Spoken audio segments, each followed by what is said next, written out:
السلام علیکم ورحمۃ اللہ وبرکاتہ۔ دوستو، امید ہے آپ سب خیریت سے ہوں گے۔ آج کی ویڈیو کا ٹاپک انتہائی اہم ہے، انتہائی حساس ہے۔ یہ بیسیکلی چیف جسٹس قاضی فائز عیسیٰ صاحب نے جو الیکشن کے دنوں میں ایک سٹیٹمنٹ دیا، ایک فیصلہ سنایا، یہ اس کے اوپر ہے۔ اس سارے معاملے کی ڈیٹیل کیا ہے، اس کا بیک گراؤنڈ کیا ہے، وہ میں آپ سے شیئر کرتا ہوں۔ لیکن اس سے پہلے آپ سب سے گزارش ہے کہ میرے اس چینل کو آپ سبسکرائب کر دیں تاکہ ہر نئی آنے والی ویڈیو آپ تک پہنچ سکے۔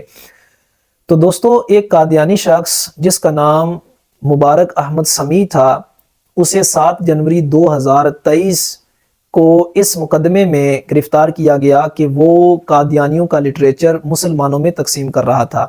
ایک کتاب ہے جس کا نام ہے تفسیر کبیر، یہ قرآن پاک کی امام فخر الدین رازی رحمۃ اللہ تعالی علیہ نے تفسیر لکھی۔ تو اس کا خلاصہ مرزا احمد قادیانی کے بیٹے بشیر الدین محمود احمد نے لکھا، جس کا نام اس نے تفسیر صغیر رکھا۔ اس تفسیر صغیر جو کہ قادیانیوں کی کتاب ہے، اس کے اندر یہ بتایا گیا ہے کہ قادیانی کس طرح قرآن کا ترجمہ کرتے ہیں اور قرآن کی وہ تفسیر کرتے ہیں۔ تو یہ قادیانیوں کا لٹریچر تھا جو مسلمانوں میں تقسیم کرنا، یہ بالکل اسلام کے اور پاکستان کے آئین کے بالکل خلاف تھا۔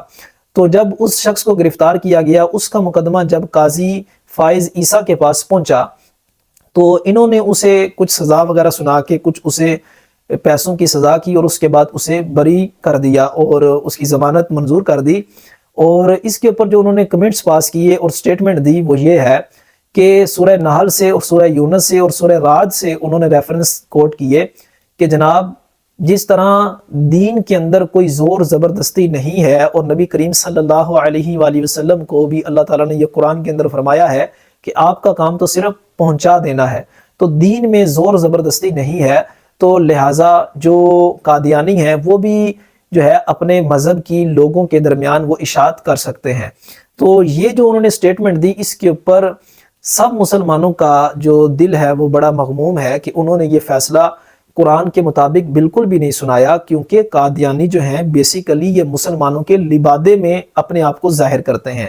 یہ وہ لوگ ہیں کہ جنہوں نے نبی پاک صلی اللہ تعالی علیہ وآلہ وسلم کی ختم نبوت کا انکار کیا ہے اور یہ اپنے آپ کو مسلمان کہتے ہیں، جبکہ یہ مسلمان نہیں ہیں اور لوگوں کے درمیان یہ اپنے آپ کو مسلمان کہلوانے کی کوشش کرتے ہیں۔ تو اتنا نقصان مسلمانوں کو ہندوؤں سے نہیں، دیگر مذاہب عیسائیوں سے نہیں، دیگر مذاہب جتنے بھی ہیں ان سے نہیں، لیکن قادیانی ایسے لوگ ہیں کہ جو اپنے آپ کو کہتے ہی مسلمان ہیں اور پھر مسلمانوں میں وہ ختم نبوت کا انکار بھی کرتے ہیں۔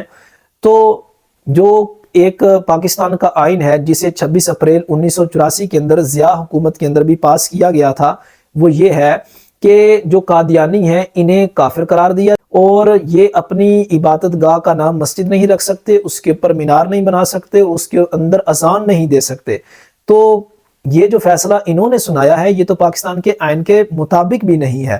نبی پاک صلی اللہ تعالی علیہ وآلہ وسلم کی ختم نبوت کے اوپر ہم سب کا ایمان ہے اور عقیدہ ہے کہ نبی پاک صلی اللہ علیہ وآلہ وسلم ہم سب کے آخری نبی ہیں اور آپ کے بعد کوئی نبی نہیں آئے گا۔ حضرت عیسیٰ علیہ السلام بھی تشریف لائیں گے تو وہ آپ کے امتی بن کر آئیں گے۔ لہٰذا میں یہ کہنا چاہوں گا کہ چیف جسٹس صاحب نے یہ جو فیصلہ سنایا ہے، اس سے مسلمانوں کو انتہائی تکلیف ہوئی ہے کہ آپ ایسے لوگوں کو اجازت دے رہے ہیں کہ جو مسلمانوں کے اندر چھپے ہوئے بھیڑیے ہیں، وہ اپنے آپ کو مسلمان کہنے کی کوشش کرتے ہیں جبکہ وہ ختم نبوت کے منکر ہیں، کیونکہ یہ مسلمان کا عقیدہ ہے کہ نبی پاک صلی اللہ علیہ وآلہ وسلم کے بعد کوئی نبی نہیں آئے گا۔ تو دوستو، اس فیصلے کی ہر باضمیر جو مسلمان ہے وہ اس کی مذمت کرتا دکھائی دے رہا ہے اور کرنی بھی چاہیے۔ آپ بھی اس فیصلے کی ضرور پرزور مذمت کریں۔ اللہ پاک ہم سب کو دین اسلام پر قائم فرمائے۔